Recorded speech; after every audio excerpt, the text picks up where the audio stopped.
I will call the meeting to order at 3:14. And I will, as a first order of business, ask for nominations for chair. And I will say that Chief Galvin has already volunteered to take that role. So would anybody like to make a nomination? I'll move that nomination. Second. Okay. Any other nominations for chair? Then God, we will take a vote. It has to be by roll call because the meeting is virtual.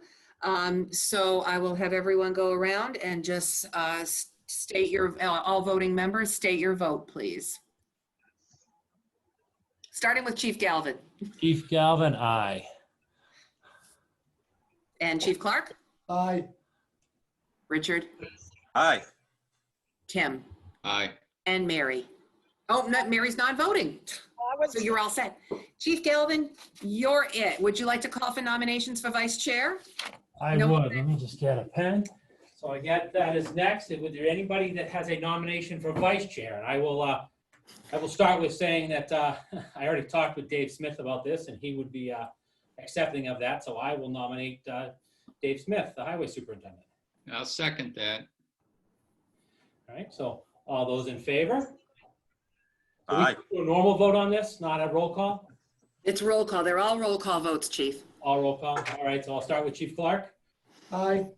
and Tim, Aye. Richard. Aye. Excellent. So that passes.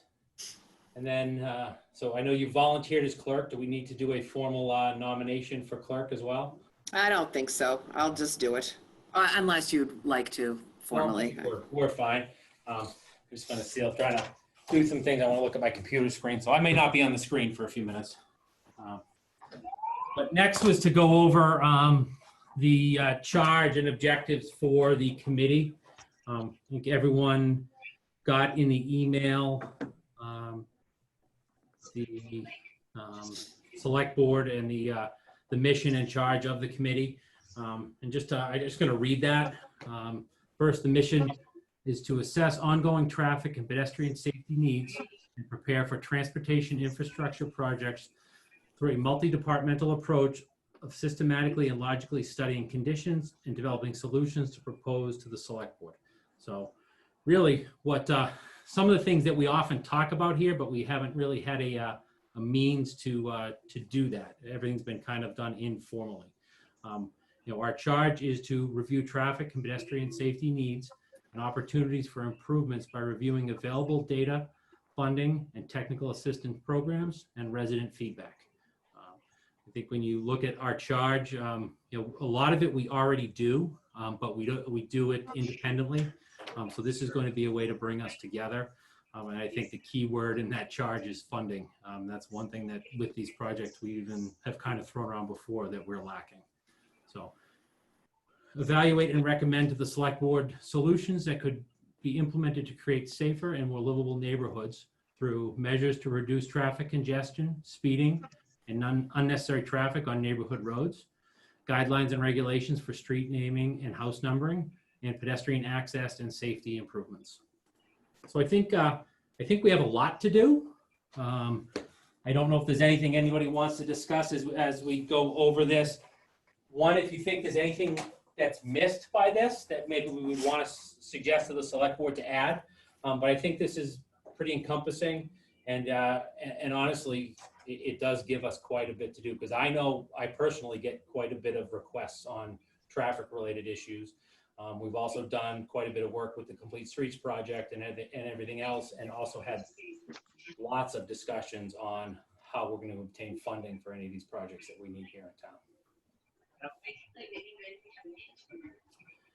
So I guess if there's no other discussion on that, next up on the agenda is Roberta and the River Bridge project and the development agreement that is being looked at again. There are two, I believe, major outstanding traffic projects in the current development agreement. The bridge deck over at Northbrook and the redesign or realignment of the intersection of South and Pleasant Streets. So maybe, Roberta, I could turn it over to you to start a discussion and see what we need to talk about regarding these projects and the update of the development agreement. All right.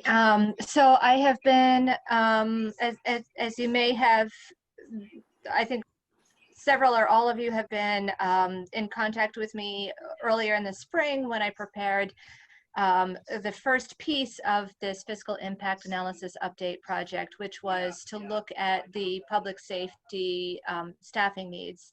So that put aside, the next item that I'm looking at is the traffic mitigation aspect of the project.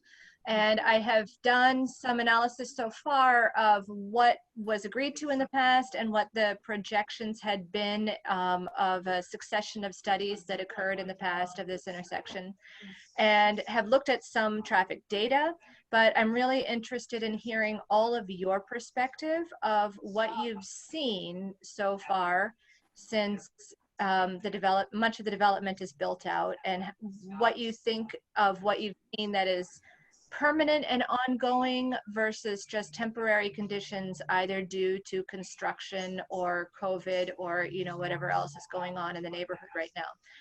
And in particular, the two pieces of the analysis of the outstanding traffic mitigation that you mentioned, I'd like to know from your perspective, given the traffic changes in the area and in particular, the increasing number of residents living in the area, the need for pedestrian infrastructure, what your perception is of those projects today. Is there anyone that would like to start? I mean, I guess I can. Obviously, with what we do in the police department, we're very interested in and see a lot with what happens with traffic. You know, Roberta and you and I have kind of talked about this a little bit. One thing that's very difficult for us to do is necessarily pinpoint the River Bridge, you know, influx of traffic and changes versus the overall regional influx in traffic and what we're seeing with development throughout the region. But definitely that River Road corridor, that area is one of our busiest areas of town in terms of overall police call volume. You know, we see it, you know, I was down there this morning for an hour and a half.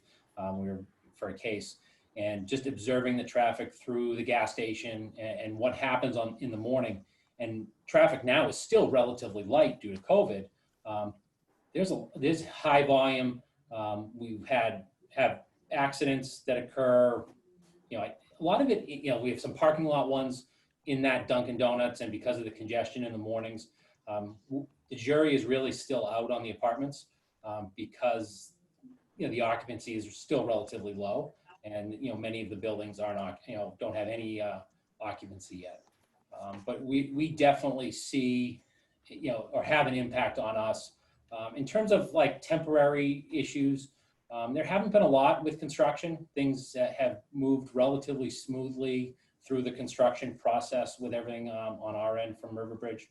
And I don't know if there's anything people want to add. I know, Tim, you live right there as well. So if there's something that you may be able to add.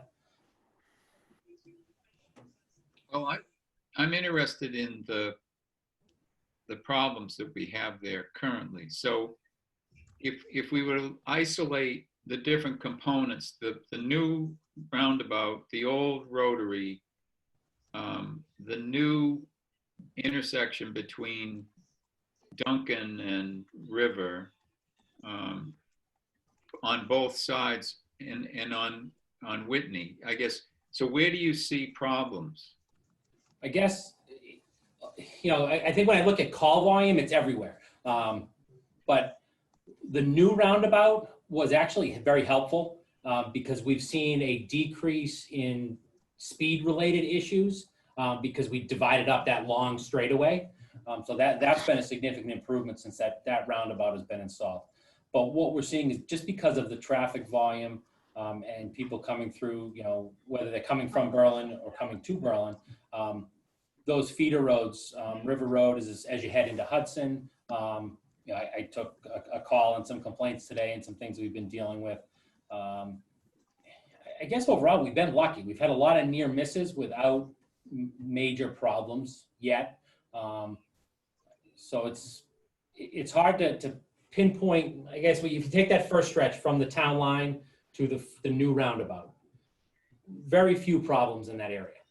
When you go from roundabout to roundabout, in terms of crashes, not a problem because it's another short stretch and people are obeying the rules to not cross over and not take the left-hand turn out of the growing room, and people are following the traffic pattern as it's supposed to work.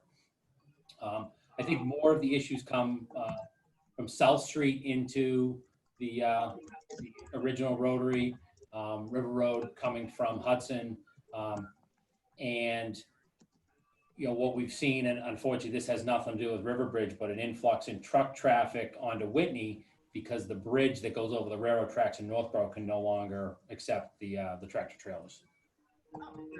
Okay. Because of the change where? So on Whitney Street in Northborough, there's a bridge over the railroad tracks, and the weight limit and the structure can no longer support the tractor trailers that are delivering to that small industrial area there. So Forbes Road is the like the industrial park.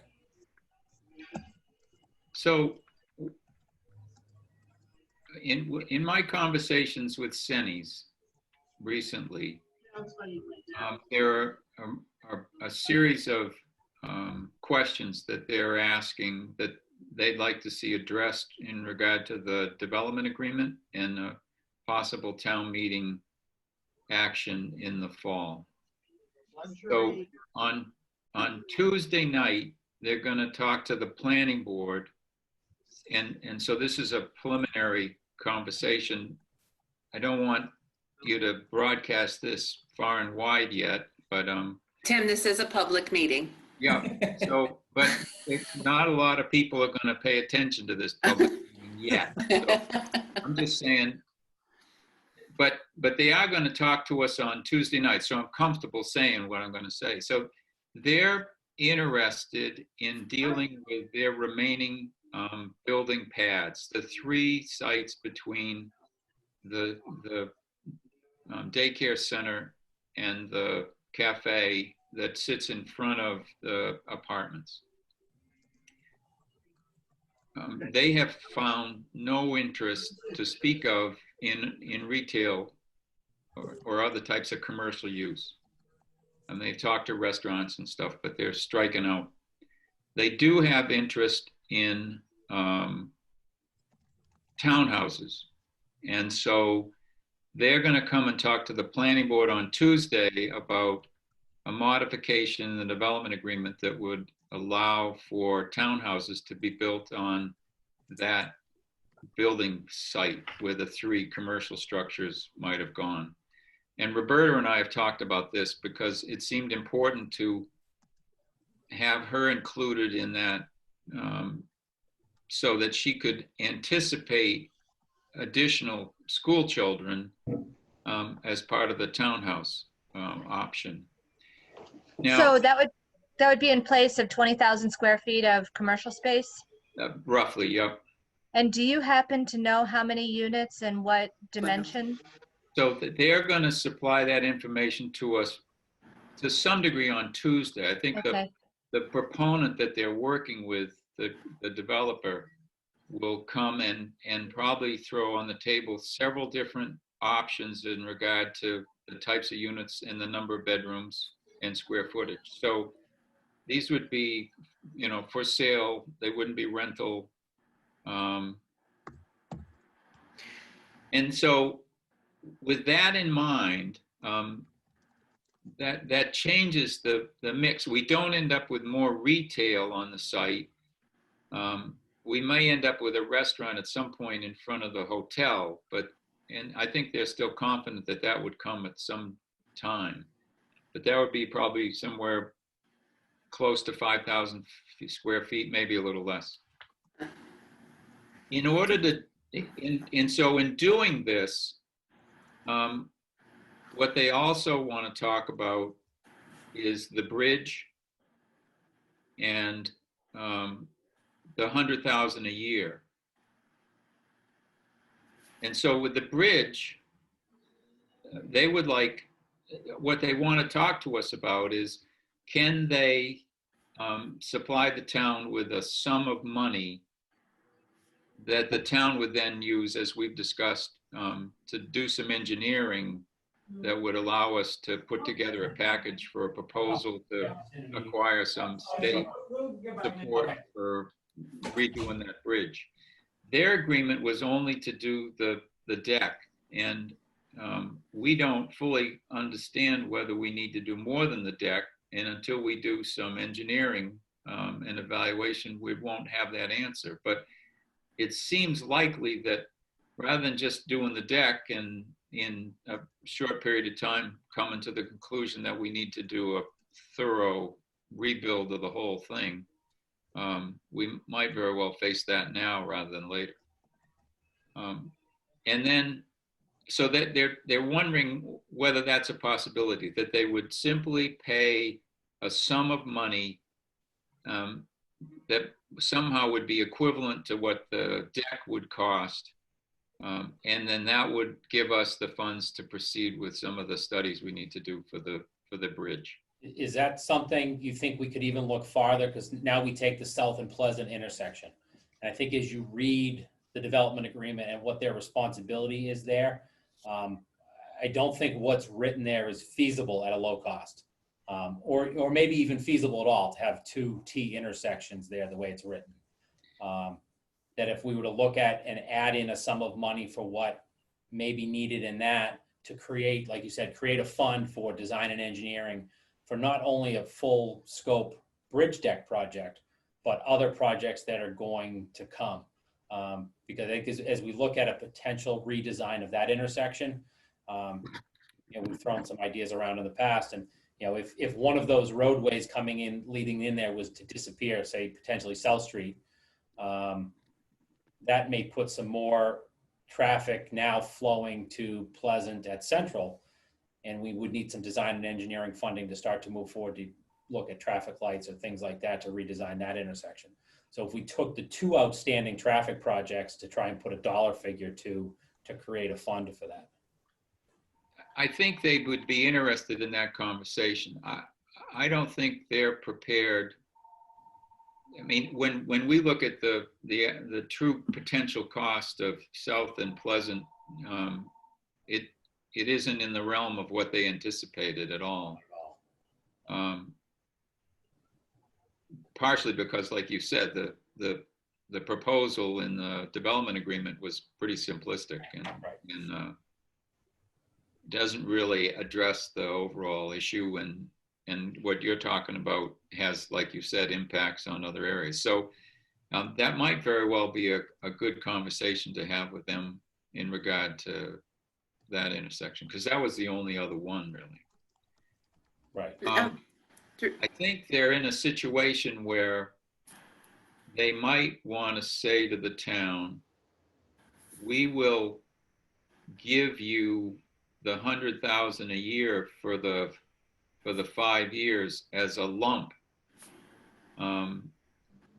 If they were in a situation where they had the opportunity to sell this remaining pad for the townhouses, because they'd end up with a lump.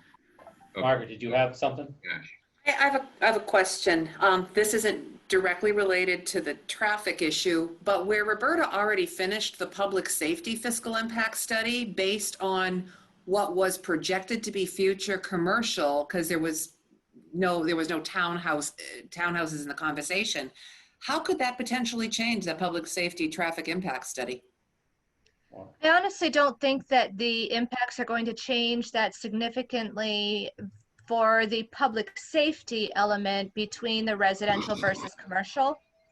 But for the traffic element, residential is actually going to have a lower impact than commercial development. So it will be more favorable. However, it might increase, in particular, the demand for pedestrian infrastructure above what had originally been considered in the analysis. And I'm also thinking about the fact that the proposal for the bridge that is in the development agreement is based on an engineering analysis that is 15 years old at this point. So, you know, let alone how the traffic has changed or the traffic projections have changed based on the projected build out of this development and what's going on in the area around. I imagine, and I'm not really, I'm not an engineer. I'm really just trained in understanding and piecing apart the analyses that have been done. But it seems to me that it would make a lot of sense to look at those projects, you know, through a fresh study analysis, and given the changes in the development proposal, because it was substantially more commercial development than it is now. Changes in the development proposal and the fact that 15 years have gone by and our thinking about this infrastructure has changed in that time. The thing to remember, of course, is that there has to be an approval of town meeting to modify the development agreement. And it may come to pass that people say, we're not interested in more townhouses. We bought into commercial initially, and as a result, that's what we want to wait for. So Yeah. Having you do both sides of that coin is still going to be important, I think. So you need both, yeah. But Tim, one thing you said is as a lump sum for that other mitigation funding, and I know this isn't necessarily traffic related, but I think overall it affects the agreement. When you say that, does that mean they wouldn't pay the 100,000 a year for 5 years? They would come up with a lower amount in a lump sum? They might look at what 100,000 would be worth in 5 years at X% of inflation, and then say we reduce it, you know, by 15,000 or something like that, or 10,000 or 5,000. The overall lump, you know. Yeah. So, but that, you know, as we've talked before, the initial 100, you guys have talked about ALS and the need to study and implement, and you know, there are other pieces of the public safety pie that if you had access to the larger sum of money earlier, rather than 100 a year for 5 years, are there things that you would accomplish that you wouldn't be able to otherwise? Yeah, I think it's trying to find a balance. I think if you look at my department, we've kind of already spent it, you know, because we front loaded in preparation for the development. So I think that's another discussion we'll have to have in Right. planning board. But anyway, those are moving pieces that are going to play out between now and whenever we might have a town meeting. But again, as we've said, Roberta's looking at multiple angles, so we should have the ability to have an informed decision, I would hope. Now, there's also the issue that they've come back to in the past, and that's the drive-through and the impact that that has on traffic safety at the Dunkin' and the convenience store. So I think, Tom, you've always felt that there might be some benefit in being able to have a drive-through. I think it would hugely improve the flow there. You know, I think Senni's now look at the drive-through as not to benefit their tenant, but they're looking at it for personal benefit for the Red Barn now. So I think their thinking has changed a little bit, but I think as we look at that site where the Dunkin' Donuts is, that could really, you know, we had a person get hit by a car 2 weeks ago in the parking lot there. So it's definitely that's something that could improve that flow. Yeah. And COVID has affected the way all businesses do business and how people enter businesses. And so it's just changed our way of thinking about how we interact Right. with businesses, how we get our services. So the drive-through ends up being a zoning issue. So that's a 2/3 vote. The development agreement is another beast, and that's a majority vote. So, but the drive-through is something that they've asked for in the past, and I would assume that that would be something they'd continue to question going forward. My understanding is that their agreement is that if any drive-through is built at the cafe, then Dunkin', they can't ask for a drive-through at the cafe without asking for a drive-through for Dunkin' too. That's their So that's agreement. 2 drive-throughs. Yeah. So, yeah, would it be a zoning change that allows for anybody to have a drive-through or a limited number? I mean, we tried the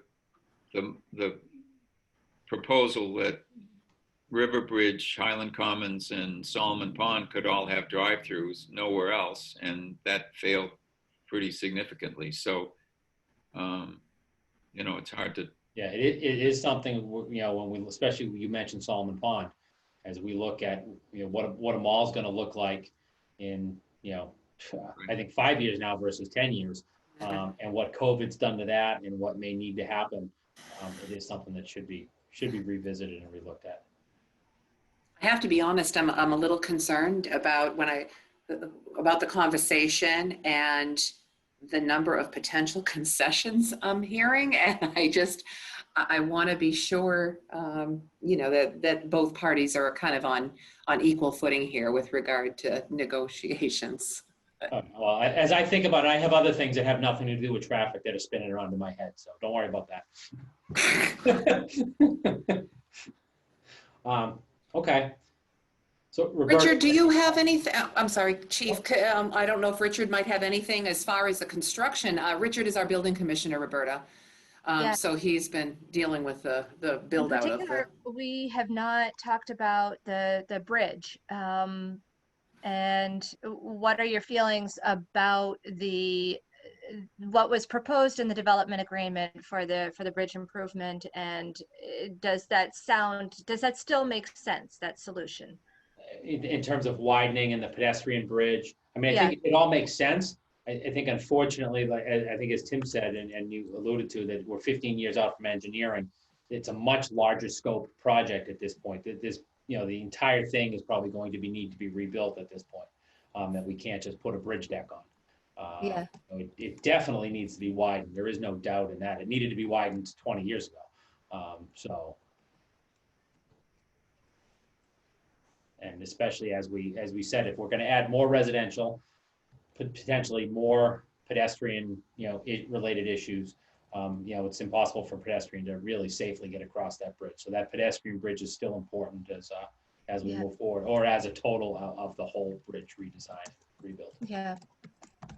So what I wanted to, would someone be able to provide a sense of the scale of cost for, you know, the alternatives that you imagine might need to be under consideration right now? Something I can talk to Dave Smith about from Highway and see if he can try and get a better idea of what the scope of that project might be and what the cost of that project might be. That would be really helpful. I could talk with him myself too. Okay. I mean, I think that's more in his area of expertise, and at least he would have the contacts to say, all right, we're rebuilding over a river or, you know, small river and stream. What is the potential cost and what do we look like? Because we don't know what the footing is going to be like there. It could turn into a major project. Yeah. So it Not would. to mention the permitting that's going to be involved with that because of the water. Yeah. Past bridges that I've seen, a bridge of that size could hit $2 million. For the whole bridge. Yeah. Okay. And is there any dollar amount that was in mind when they agreed to put, because that's really open-ended? I think that was one of the problems when we last met, when we talked with Chris, and like when he highlighted the South and Pleasant Street, you know, I think in his mind that was like a $10,000 project, where we know that that's not realistic, and maybe at the time they thought it was. To look at what the deck portion of the bridge cost and what they thought, I don't know. Just a couple of thoughts on that proposal to bring forward a lump sum. You know, looking at today's interest rates, the net present value of that 5-year payout shouldn't be that different. You know, that lump sum should be pretty close to what would be 500,000, right? Yeah. 5 years. So Just a comment, and then the other comment, Tim, to your point about development agreement and bringing things before town meeting is, my sense of people in the town are that they view the entire Riverbridge thing as a bait and switch over the 15 years, and Richard and Tom and, you know, Chiefs, you weren't here when that was going on, and then the liquor license thing. So I think there's a very bad taste in people's mouths in town when it comes to the Seni brothers coming into town meeting. So just an observation. And I'm going to be quiet. I think that's definitely a concern, and that's a conversation we've had, is the concern about how many times we come back for something.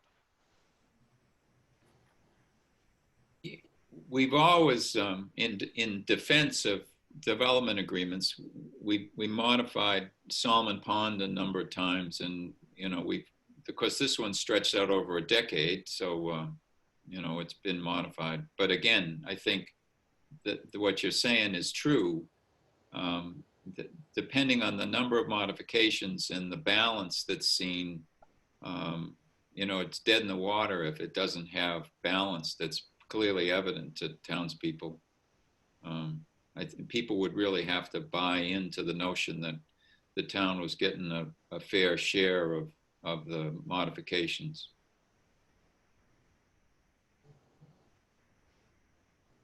I think the scary part about more housing is that you could get a special needs student that could cost the town $40,000-$50,000 a year just for one student. Yep. You know, so your tax benefit of a townhouse versus a restaurant or a commercial location is not really the same. You know, it almost seemed like if they're trying to, just my opinion, if they're trying to switch from commercial to residential, I think there should be more benefit to the town as far as a payment or some kind of subsidy, because it's, again, the impact, I didn't hear any numbers as to how many townhouse units it would be. Was it 10, 20, 50, 100? But each one, again, you have a potential of X amount of children going to school. And again, one special need kid is 40, 50 grand. Schools don't budget for that. You know, that's a hit or miss. You never know if you're going to get that child, and they need an education like every other one. It's just that some of them are one-on-one with a teacher or a caregiver when they're in class.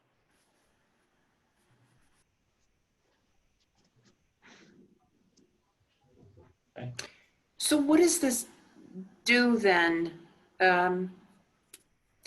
So Roberta, Tim, I think you explained this earlier. So Roberta, based on what the Senis do present, Roberta would be able to take that data to kind of project the impacts.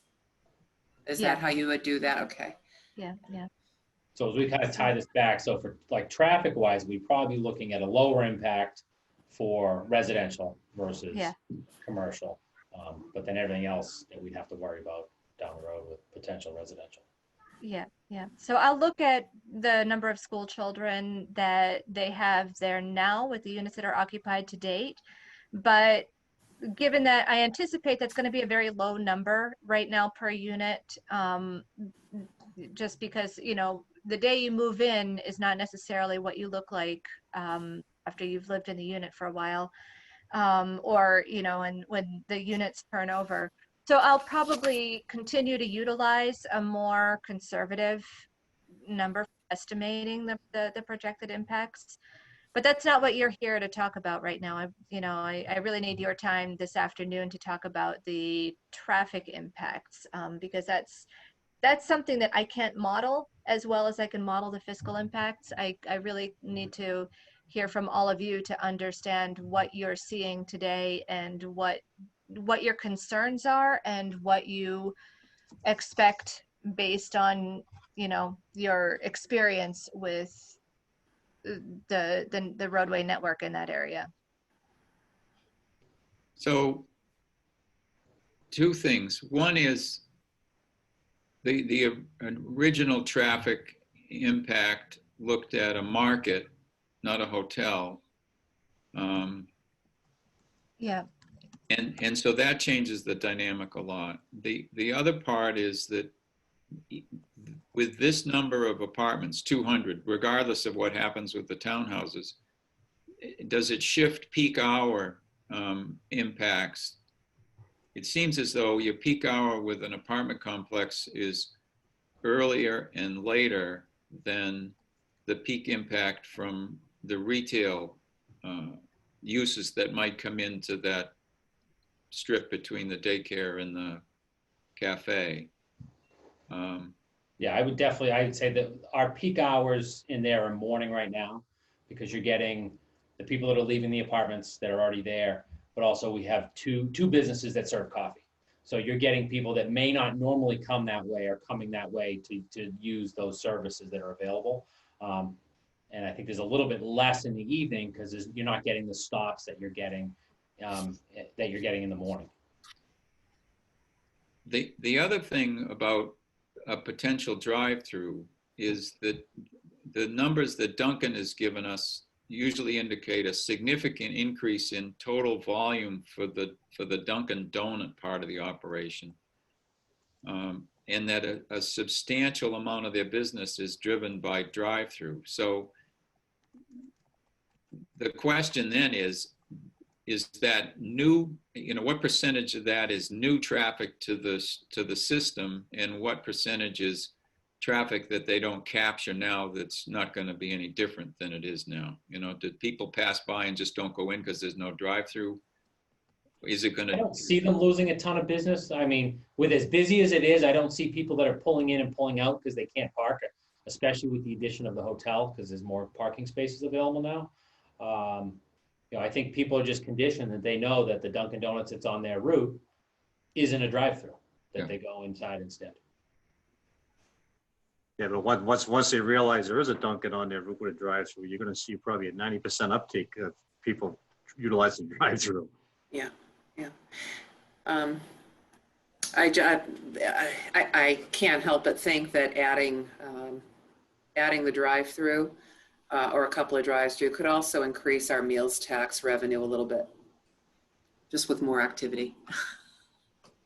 I know neighbors' concerns with the drive-through, so that potential is trash, and then the costs that would be associated with cleanup. So it's another consideration. In the development agreements for these malls, there's an obligation to do trash pickup within a certain environment around the site. And I don't know as we've ever enforced that adequately, but it certainly doesn't address trash that ends up on the side of the road outside of the zone. With Highland Commons, it's much easier. They have someone that actually goes out and does it. Mm-hmm. But with this, it's now you have NRP owns the apartments. You have the hotel. You have who's responsible for it, because the Sennies aren't there. So Right.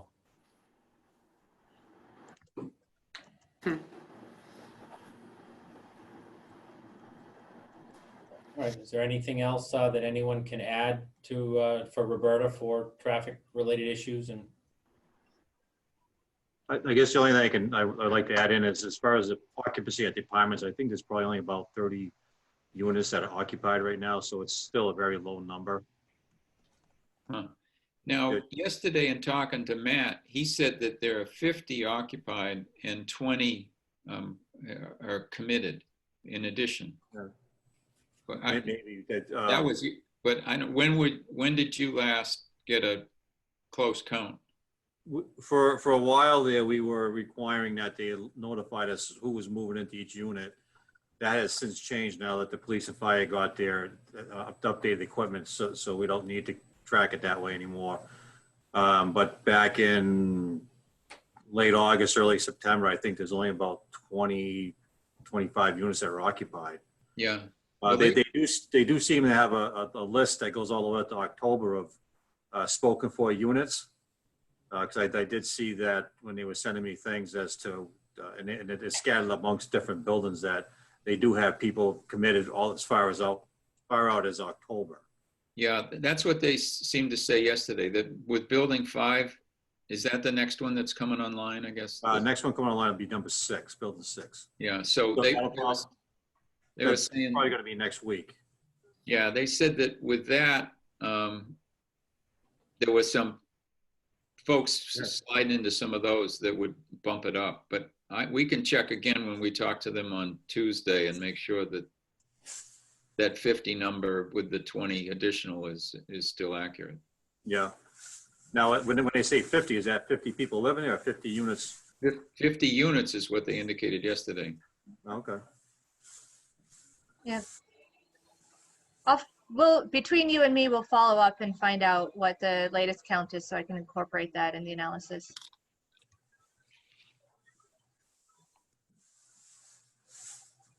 Excellent.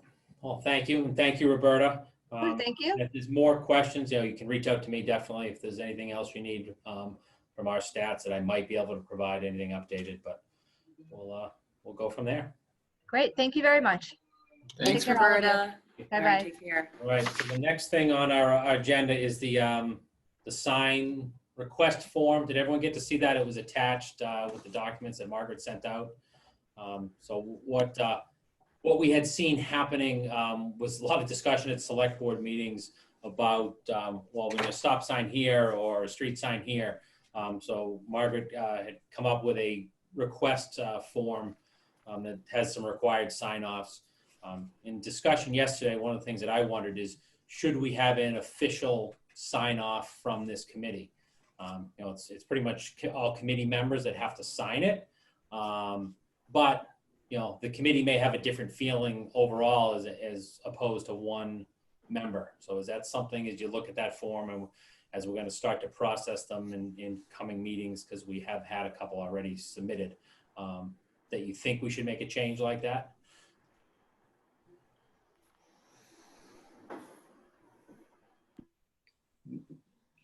If there's a risk of slowing down the process, I'd say no, don't include the committee. Well, I mean, I think that we should have a discussion at the committee. And make a recommendation to the board. And I think as we do this, I don't think a slow process is a problem. If we're getting a request to add a sign, it's something that hasn't been there, unless it's a major public safety issue. It's something that hasn't been there maybe forever. And as we look at it, I think that, we need to look at it from a lot of, what I think is a great idea, doesn't necessarily pan out all the time. And I think it's important, especially here, before we get to the Board of Selectmen, this would give neighbors, abutters, residents, a good forum and to discuss that before we move it to the Selectmen's level. So, I mean, we definitely don't need an official sign off from the committee, but it's something that I would think that we need to bring to the committee to review each request. And to talking to my counterparts that sit on these committees, that's one of the main things they do is they look at the citizen requests, evaluate them, and then make recommendations to the boards. All right. Well, I don't think we need to make any changes to that then. As we move on, the last is the MassDOT grant is out there. And unfortunately, we're kind of under the gun on this. Because the deadline is the 22nd. So Margaret, can I let you explain what we have and what the program is, and then we'll have a little discussion? Yeah, and I know Tim is aware of this too. So this is the Shared Streets and Spaces Grant Program. We have until September 22nd to submit an application. Let's see if I can find a very quick rundown of what this is. So this grant program actually came about because of COVID, and it started with a lot of businesses and other entities requiring modifications to accommodate their visitors and clients and customers. And so this grant program, I'm just going to read from the overview here. Eligible projects include changes to streets, curbs, sidewalks, and/or parking on and off street. Proposed, a second. I'm sorry, hold on. I'm trying to find a succinct explanation of the program itself. Let's see, maybe on this one.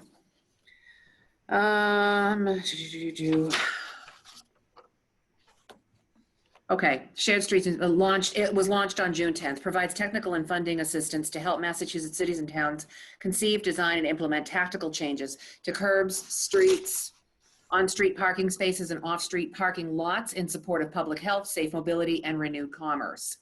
So there's very little time, but there are plenty of ideas. We had applied back, oh gosh, I don't know, it was last fall, I think. We had applied for a grant program. So it was called a Signs and Lines grant program under the Safe Routes to Schools program for certain things that would actually kind of mesh in this particular grant program. But there's also been some discussion about improved pedestrian mobility and safe motor vehicle access around Carter and Woodward Streets. So, Chief, hopefully that was enough of an intro to give you the floor. Yeah, so we actually, Margaret and Dave Smith and I had a discussion yesterday about this because Dave wasn't going to be able to be here. So we tried to brainstorm on what we could do quickly. And obviously the Safe Routes to School program came up because we've already submitted a grant application to that. We have a lot of the information at our fingertips, and it really does fall right into line with this program so that we could utilize that information we have into this grant and try and get those traffic measures that we had for some signage and some things to improve our access and pedestrian access to the school. But then I want to say it's got to be 2 or 3 years ago now. I was first approached about Woodward and Carter and the traffic flow and some suggestions for potential one-ways. We've also completed our complete streets, and we've looked at pedestrian safety and identified some pedestrian projects in that area. So one of the things that we talked about and kind of as a pilot program, and part of this grant covers pilot programs, is to look at potentially making just that triangle area of Woodward and Carter, making Woodward and Carter each one ways and control the flow of traffic down there, which would then in turn allow us some additional parking and then potentially the ability to add some additional sidewalks and create, further create that pedestrian friendly corridor, from the library all the way to the school. So I would just be So this would have to be, I mean, it sounds kind of like this would have to be approached as a pilot project. We'd have to have the temporary barricades, maybe some painting of lines to try to do that. And I know, Tim, we had talked about, I can't remember, the Solomon Foundation, was that it? The Solomon Foundation, and the technical assistance they could provide, which maybe they could do on a more, on a more long-term basis in addition to the pieces of equipment that we would need to set up a pilot. But I guess we wanted to bring this to the committee to see if, if you would support putting in a grant application to try to get some sort of pilot in place before the deadline for this grant. Many, many cities and towns have received the grant, and the grant awards are for a whole variety of things. So we can certainly try to whip something together with Ian's help at CMRPC. Yeah, and at the very least, try and convert that that Safe Routes to School info from that grant into this grant. Yeah. What are people's thoughts on that? That village area, in the center of town. And do you think that, trying to look at that and doing a pilot and studying, setting up temporary one-ways, do you think that's worth looking into at this point? Or, quite honestly, do you think we're overstepping before we have more community input?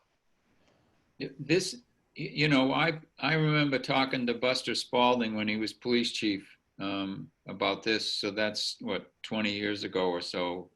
And no matter who I talk to in town, no one argues against the notion of doing this in my mind. I mean, I haven't run into anybody yet.